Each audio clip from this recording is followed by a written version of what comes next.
My name's Joe Dulett. I run the Fast Forward teen video program at the ICA. So I'm in an after-school environment. My question revolves around kind of this, like this digital family you called, and I think there's a lot of talk over the past several years with the computer and the digital divide, and I think there was originally that concept where those that had technology and those that didn't in terms of financial reasons. But I think there's also a real major digital divide here between teenagers who feel really comfortable in this environment and the adults that are trying to teach those teenagers, and that's part of the discussion we're having here.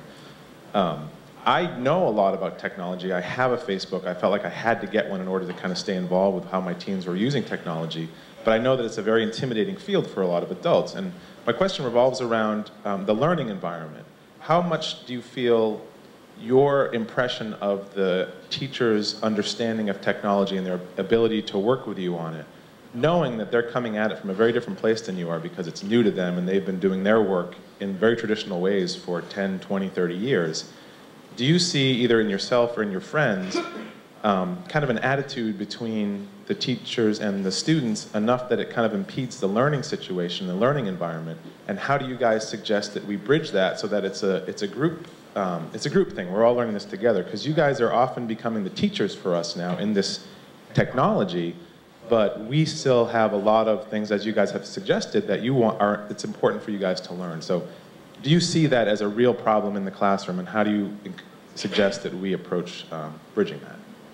I think it all goes back to being hip, you know? I mean, I'm sure as some of you know, like back in the 80s, you didn't want your parents to know what was going on, so, I mean, we're teenagers, you know? Other than that, that's all I gotta say. That is so true. It's like, it's always been that, there's always been a divide, because the teenagers, they're your parents. We are on opposite ends fighting each other. Like that, like this number of casualties have suffered and everything, you know.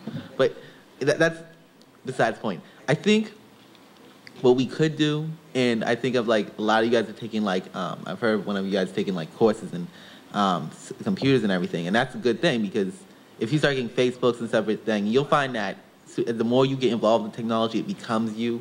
The same reason we came into the world knowing technology. We didn't just be born with this just because computers are here. It's because it's in front of us and we interact with it. And the thing about technology is it's made to interact with us. That's what technology is about. And I guess it's because it's new to you, it's more like you're afraid of it, but you gotta just learn to embrace it and just like let it become you. Just, if you feel, don't worry, if you begin to think of things in numbers and zeros and ones, that's probably a problem. That's not how far I'm thinking about, but you know, I'm just thinking that, you know, that's me, yeah.